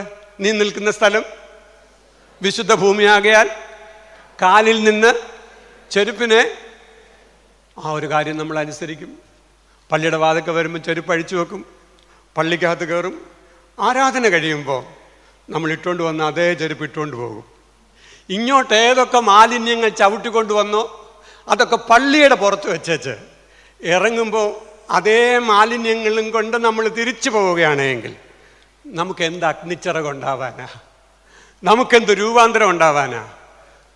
ഇനിയിപ്പോൾ ഇങ്ങോട്ട് കൊണ്ടുവന്നതിന് പകരം വേറൊരാളിൻ്റേത് എടുത്തുകൊണ്ട് പോകാമെന്നോ, അല്ലെങ്കിൽ ഇന്ന് കൊട്ടാരക്കര കൺവെൻഷനിൽ സംബന്ധിച്ചതിൻ്റെ ഫലമായി മാനസാന്തരം ഉണ്ടായത് കൊണ്ട് അടുത്ത ആഴ്ച മുതൽ 2 ജോഡി ചെരുപ്പുമായി പള്ളി പോകാമെന്നോ, ഇങ്ങോട്ടിട്ടുകൊണ്ട് വന്നത് അങ്ങോട്ടിട്ടുകൊണ്ട് പോകത്തില്ല എന്ന് പറയാനോ ഉള്ള ഒരു കാര്യത്തെക്കുറിച്ചല്ല ഞാൻ പറയുന്നത്. പിന്നെ ഞാൻ പറഞ്ഞത് വീട്ടിലും നാട്ടിലും വഴിയിലും പുഴയിലും എവിടെയും അനുഗ്രഹം അടിയങ്ങളാകുവാൻ അനുഗ്രഹക്കടലെ ഇറങ്ങി വരിക. ദൈവത്തിന് സ്തോത്രം. അതുകൊണ്ട് പ്രിയപ്പെട്ടവരെ, ഈ രാത്രി കൊട്ടാരക്കര കൺവെൻഷൻ നമ്മളെ പഠിപ്പിക്കുന്ന പ്രധാനപ്പെട്ട ആശയങ്ങളിൽ ഒന്നാണ്, ഞാൻ പറയട്ടെ, ഗോഡ് ഈസ് ഓംനി പ്രസൻറ്റ്. ദൈവം എല്ലായിടത്തും ഉണ്ട്. ഒരിക്കൽ ദൈവത്തിൻ്റെ കരം കൊണ്ട് നിന്നെ വിടുവിച്ചുവെങ്കിൽ ആ വിടുതലിനോടുള്ള സ്തോത്രാർപ്പണമായി നിൻ്റെ ജീവിതത്തിൻ്റെ മാംസദാഹങ്ങളിലും നിൻ്റെ ജീവിതത്തിൻ്റെ സാമ്പത്തിക മോഹങ്ങളിലും നിൻ്റെ ജീവിതത്തിൻ്റെ മറ്റ് മോഹങ്ങളിലും ദൈവത്തോടുകൂടെ പദം വന്നവരായി യാത്ര ചെയ്യുവാൻ കർത്താവ് നമ്മളെക്കുറിച്ച് ആഗ്രഹിക്കുന്നു. അതാണ് ജോസഫ്. അതാണ് ജോസഫിൻ്റെ അനുഗ്രഹം. അപ്പോൾ രണ്ടാമത്തെ സാക്ഷ്യം, ധ്യാനം അതാണ്. അപ്രതീക്ഷിത ഇടങ്ങളിൽ ദൈവസാന്നിധ്യത്തെ ആഘോഷിക്കുന്ന അനുഭവമാണ് ജോസഫിനുണ്ടായത്. 3 മറ്റൊരു ധ്യാനമാണ്. ജോസഫ് സാഗ നമ്മെ പഠിപ്പിക്കുന്ന മറ്റൊരു പ്രധാനപ്പെട്ട കാര്യമാണ്. നമുക്കറിയാവുന്നതുപോലെ തന്നെ പൊട്ടക്കിണറ്റിൽ പിടിച്ചിട്ട സഹോദരന്മാർ തൻ്റെ മുമ്പിൽ നമ്മൾ ഓർക്കുന്നത് നമ്മൾ അദ്ദേഹത്തിന് ചെയ്ത വലിയൊരു ഔദാര്യമാണ് എന്നാണ്. എന്നാൽ വേദപുസ്തകം എന്നെ പഠിപ്പിക്കുന്നത് അങ്ങനെയല്ല.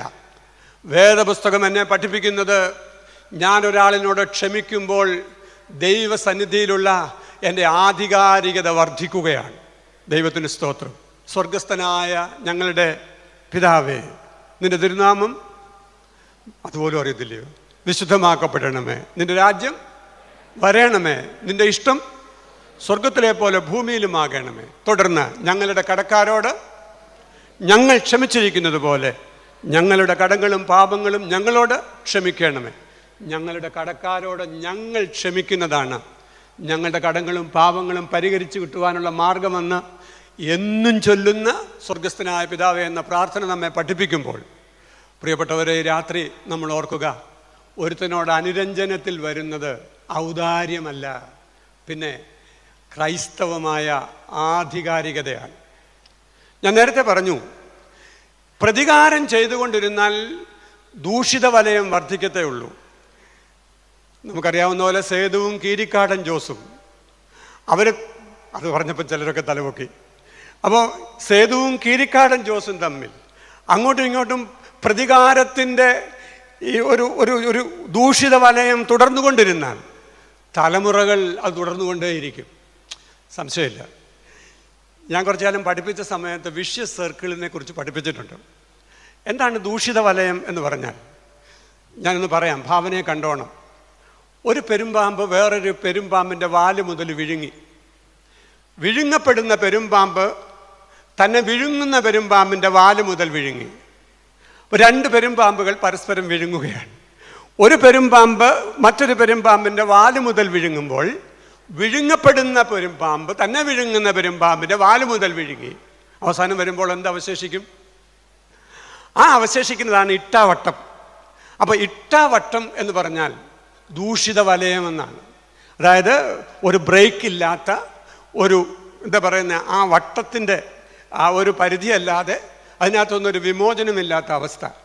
എനിക്കറിഞ്ഞുകൂടാ, കൊട്ടാരക്കര കൺവെൻഷനിൽ ഇന്ന് ദൈവത്തിൻ്റെ വചനം ശ്രദ്ധിച്ചുകൊണ്ടിരിക്കുന്ന ഓൺലൈനിലും ഇന്ന് ഇവിടെ ഇരുന്നു കൊണ്ടും ദൈവവചനം ധ്യാനിക്കുന്ന പ്രിയപ്പെട്ടവരിൽ എത്ര പേര് ഈ ഇട്ടാവട്ടത്തിൽ കിടന്ന് കറങ്ങുകയാണ് എന്ന്. ഇപ്പോൾ ഞാൻ താമസിക്കുന്നിടത്ത് വലുതായിട്ട് റേഞ്ച് കിട്ടുന്നില്ല.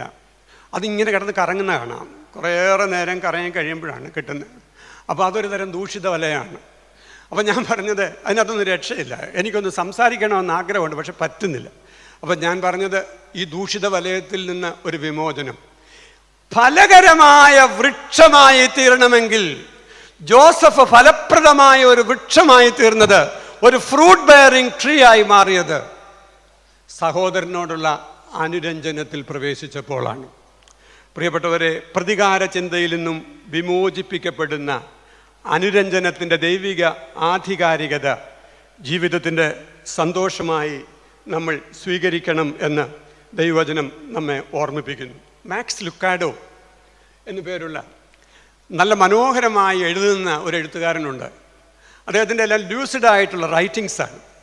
അദ്ദേഹത്തിൻ്റെ ഒരു പുസ്തകത്തിൽ അദ്ദേഹം എഴുതി, ക്ഷമിച്ചു കൊടുക്കാതെ ക്ഷമിക്കാതെ നമ്മുടെ ഉള്ളിൽ നമ്മൾ വെച്ച് പരിപാലിച്ചു കൊണ്ടിരിക്കുന്ന ചില മുറിവുകളുണ്ടെങ്കിൽ ആ മുറിവുകൾ ഒടുവിൽ സെപ്റ്റിക്കാവുകയും സെപ്റ്റിക്കായ ആ മുറിവ് നമ്മുടെ രക്തചംക്രമണ വ്യവസ്ഥയിൽ വിഷമായി മാറുകയും ചെയ്യും. അദ്ദേഹത്തിൻ്റെ സുന്ദരമായിട്ടുള്ളൊരു ആഖ്യാനമാണ്. പ്രിയപ്പെട്ടവരെ, ഇന്ന് രാത്രി ഈ ദൈവവചനം കേൾക്കുന്നവരോട് ഞാൻ ചോദിക്കുക, നമുക്കങ്ങനെ വല്ലതും ഉണ്ടോ? അതായത് തീർത്താൽ തീരാത്ത പക, ഒരിക്കലും ഒടുങ്ങാത്ത പ്രതികാര ചിന്ത. ഈ ചിന്തകളുമായി കർത്താവിൻ്റെ സന്നിധിയിലിരുന്ന് കുരിശും വരച്ച് സ്വർഗസ്വനായ പിതാവേ എന്നുള്ള പ്രാർത്ഥനയും പ്രാർത്ഥിച്ച് പാട്ട് പാടുമ്പോൾ ഈ മണ്ണെ പ്രതി മാണിക്യം വെടിയുകയില്ല എന്ന് യെരുശലേം പുത്രിമാരൻ ചുറ്റും നിന്ന് രാപ്പകൽ പ്രിയനോടുള്ള അനുരാഗം കവർന്നിടുകിൽ സുന്ദരന മനോഹര നിന്നെ പിരിഞ്ഞ് ലോകയാത്ര അടിച്ചു മിന്നുക. ഞാൻ രാത്രി ചോദിക്കുക, പ്രിയപ്പെട്ടവരെ, നമുക്കിത് പാടാൻ വല്ല അവകാശമുണ്ടോ? അവകാശം ഉണ്ടാകണമെങ്കിൽ ഈ രാത്രി ജോസഫ് ഫലകരമായ വൃക്ഷമായി തീർന്ന ഈ ഒരു പ്രക്രിയയിലൂടെ നാം കടന്നു പോകേണ്ടതുണ്ട് എന്ന് ഞാൻ ഓർമ്മിപ്പിക്കുന്നു. അപ്പോൾ മൂന്നാമത്തെ ധ്യാനമാണ് പ്രതികാര ചിന്തയിൽ നിന്നുള്ള വിടുതലാണ്. നാലാമത് ഒരു കാര്യം കൂടെ പറഞ്ഞ് ഞാൻ അവസാനിപ്പിക്കട്ടെ, വളരെ പെട്ടെന്ന് അവസാനിപ്പിക്കാം. ഞാൻ നിങ്ങളോട് പറഞ്ഞു, ജോസഫിന് സ്വർഗത്തിൽ വലിയ സ്ഥാനമുണ്ട്, ഭൂമിയിലും ഉണ്ടായിരുന്നു. ജോസഫ് മിസ്രൈമിലെ പ്രധാനമന്ത്രിയായി, ഫറവോൻ്റെ രണ്ടാമനായി, അങ്ങനെയൊക്കെയുള്ള ശ്രേഷ്ഠമായ അധികാര പരിധിയിൽ ഇരിക്കുമ്പോഴാണ് ജോസഫ് തൻ്റെ സഹോദരന്മാരോട് പറയുന്നത്, സഹോദരന്മാരെ, ദൈവം നമ്മെ സന്ദർശിക്കും. ദൈവത്തിന് സ്തോത്രം.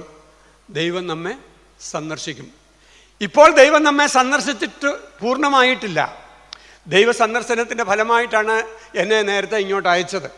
അതൊക്കെ അദ്ദേഹം പറയുന്നുണ്ട്. നിങ്ങൾ എന്നെ പൊട്ടക്കിണറ്റി പിടിച്ചിട്ടതിനെക്കുറിച്ച് ഒരുപാട് ദുഃഖിക്കേണ്ട. നിങ്ങൾ അജ്ഞതയിൽ ചെയ്തതാണ് എങ്കിലും അത് ദൈവത്തിൻ്റെ മുൻകരുതലാണ്, ദൈവത്തിൻ്റെ പദ്ധതിയാണ്, ദൈവത്തിൻ്റെ പ്ലാനാണ്. അപ്പം ദൈവത്തിൻ്റെ പദ്ധതി അനുസരിച്ച് നിങ്ങളെ കൊണ്ട് അങ്ങനെ ചെയ്യിച്ചതാണ്. നിങ്ങളുടെ അജ്ഞതയിൽ നിങ്ങൾ ചെയ്ത കാര്യം ദൈവത്തിൻ്റെ അറിവോടുകൂടെയാണ് എന്ന് ഞാൻ വിശ്വസിക്കുന്നുവെന്ന് ജോസഫ് പറയുകയാണ്. അപ്പം ജോസഫിന് ആ ഒരു കാഴ്ചപ്പാടാണ് ഉണ്ടായത്. ജോസഫ് സഹോദരന്മാരോട് പറഞ്ഞു, there is something best yet to come. There is something best yet to come. ഇനി വന്നു ചേരാനുള്ള ഒരു നന്മ ഇനിയും ഉണ്ട്. നന്മകളെല്ലാം പൂർണ്ണമായിട്ടില്ല കേട്ടോ. ഇനിയൊരു നന്മ നമുക്ക് വന്നു ചേരാനായിട്ടുണ്ട് എന്ന് പറയുകയാണ്. അതാണ് പറഞ്ഞത്, ദൈവം നമ്മെ സന്ദർശിക്കും. എൻ്റെ ദേശം ഇദ്ധരയല്ല, അന്യനായി സാധു ഹാമിൻ ദേശം വിട്ടുപോകുന്നു. ദൈവത്തിന് സ്തോത്രം. ഈ ദേശം വിട്ട് നമ്മുടെ വാഗ്ദത്ത നാട്ടിലേക്ക് നിങ്ങളെ ദൈവം സന്ദർശിച്ച് കൊണ്ടുപോകുന്ന ഒരു നാളുണ്ട്. ആ നാളിൽ ഒരു പക്ഷേ ഞാൻ ജീവനോടെ ഇല്ല, എൻ്റെ അസ്ഥികളിലൂടെ നിങ്ങൾ എടുത്തുകൊണ്ട് പോകണം. എൻ്റെ അസ്ഥികൾ, പ്രിയപ്പെട്ടവരെ, ഇത് വേദപുസ്തകത്തിലെ വലിയൊരാശയമാണ്. എൻ്റെ അസ്ഥികൾ നിങ്ങൾ എടുത്തുകൊണ്ട് പോകണം. എൻ്റെ അവസാനത്തെ അംശം ഇവിടെ ചേരാനുള്ളതല്ല, വാഗ്ദത്ത നാട്ടിൽ ചേരാനുള്ളതാണ്. എബ്രായ ലേഖന കർത്താവ് പറയുന്നുണ്ട്, നമ്മുടെ പിതാക്കന്മാർ മരുഭൂമിയിൽ അടിസ്ഥാനമുള്ള നഗരത്തിനു വേണ്ടി കാത്ത് കൂടാരങ്ങളിൽ പാർത്തുകൊണ്ട് അടിസ്ഥാനമുള്ള നഗരത്തിനു വേണ്ടി അവർ കാത്തിരുന്നു. ഇതൊക്കെ ദൈവവചനമാണ്. ഈ ദൈവവചനം ഇതുപോലെ തന്നെ ധ്യാനിക്കണം, നമുക്ക് ഉൾക്കൊള്ളാനായിട്ട് സാധിക്കണം പ്രിയപ്പെട്ടവരെ. ഇവിടെ പക്ഷെ നമുക്കൊരു പ്രത്യാശയുണ്ട്. ആ പ്രത്യാശ എനിക്കൊരു സ്വർഗീയ നഗരമുണ്ട് എന്നുള്ളത് തന്നെയാണ്. സ്വർഗീയ നഗരത്തിനു വേണ്ടി കാത്തുകൊണ്ട് ഇവിടെയുള്ളതൊക്കെ വെറും കൂടാരമാണ് എന്ന് തിരിച്ചറിയുന്ന ഒരു കാഴ്ചപ്പാടാണ്. ജോസഫിൻ്റെ അധികാരത്തിൻ്റെ പത്രാസുകളൊന്നും അതിൻ്റെ പ്രൗഢിയൊന്നും ജോസഫിൻ്റെ ആത്മീയ ജീവിതത്തെ ബാധിച്ചില്ല. ജോസഫിൻ്റെ സ്വപ്നം അബ്രഹാം പിതാവിന് കൊടുത്ത സ്വപ്നമാണ്. ജോസഫിൻ്റെ സ്വപ്നം ഇസഹാക്കിനോട് ചെയ്ത വാഗ്ദത്തമാണ്. ജോസഫിൻ്റെ സ്വപ്നം യാക്കോബിനോട് ചെയ്ത വാഗ്ദത്തമാണ്.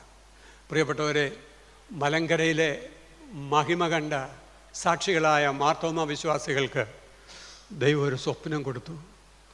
ദൈവം ഒരു സ്വപ്നം തന്നിട്ടുണ്ട്.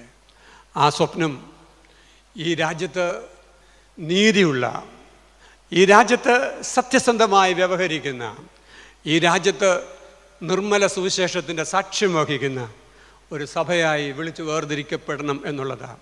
എവിടെയൊക്കെയോ എന്തൊക്കെയോ നമ്മളിന്ന് കേൾക്കുന്നുണ്ട്. ഒരുപക്ഷെ അതിൻ്റെ അപജയങ്ങളൊക്കെ ഉണ്ടായിരിക്കാം. എന്നാൽ പ്രിയപ്പെട്ടവരെ, ഞാനിന്ന് വിശ്വസിക്കുന്നു, നിത്യമാം പ്രകാശമേ നയിക്കുക എന്നെ നീ, ചുറ്റിലും ഇരുൾ പരന്നിടുന്ന വേളയിൽ അന്ധകാരപൂർണമായ രാത്രിയാണിപ്പോൾ, എൻ ഗ്രഹത്തിൽ നിന്നുമേറെ ദൂരെയാണ് ഞാൻ. നീ നയിക്കുക, നീ നയിക്കുക സാദരം വിഭോ. എങ്ങോട്ട്? ഭാസുരാഭ ചേർന്നിടുന്ന പൊന്നുഷസ്സിനായി. ആ ഉഷസ്സിലേക്ക് യാത്ര ചെയ്യുക. അങ്ങനെ യാത്ര ചെയ്തുകൊണ്ട് ഈ ലോകത്തിൽ മരിക്കുന്നവരാണ് എന്ത്? തക്ക കാലത്ത് ഫലം കായ്ക്കുന്ന വൃക്ഷം. ഞാൻ അവസാനിപ്പിച്ചു പ്രിയപ്പെട്ടവരെ. ജോസഫ് ഫലപ്രദമായ ഒരു വൃക്ഷം, ആറ്റരികത്ത് നട്ടിരിക്കുന്ന നീരുറവിൻ്റെ സമീപത്ത് നട്ടിരിക്കുന്ന ഒരു വൃക്ഷം. ആ വൃക്ഷം തക്ക കാലത്ത് ഫലം കായ്ക്കുന്നതാണ്, ഇലവാടാത്തതാണ്. കർത്താവിനോടുകൂടെ യാത്ര ചെയ്യുവാൻ ഇന്ന് നമ്മുടെ മുമ്പിൽ കർത്താവ് പിടിച്ചു തന്ന ഈ നിലക്കണ്ണാടിയിൽ നമ്മളെ തന്നെ കണ്ട് നമ്മുടെ വൈരൂപ്യങ്ങളെ നമുക്ക് ഏറ്റുപറയണം. വൈരൂപ്യങ്ങളിൽ കൊത്തിയെടുത്തൊരു പണി തീരാത്ത ശില്പം ഞാൻ, നിൻ കരത്താൽ എന്നെ പണിയണമേ, തവ സാദൃശ്യം പകരണമേ. എൻ്റെ കൊച്ചുനാളെന്ന് ക്യാമ്പസ് ക്രൂസൈഡിലെ ഭക്തവത്സലനോ രമണിയോ പാടിയ പാട്ടാണ്. അവർ രണ്ടുപേരും അത് പാടിയിട്ടുണ്ടെന്ന് എനിക്ക് തോന്നുന്നു. അവർ പാടുകയാണ്, വൈരൂപ്യങ്ങളിൽ കൊത്തിയെടുത്ത ഒരു പണിതീരാത്ത ശില്പമാണ് ഞാൻ, നിൻ കരത്താൽ എന്നെ പണിയണം, നിൻ്റെ സാദൃശ്യം എന്നിൽ പകരണം. ഈ ആത്മീയ യാത്രയ്ക്ക് ദൈവം തമ്പുരാൻ എന്നെ സഹായിക്കണം.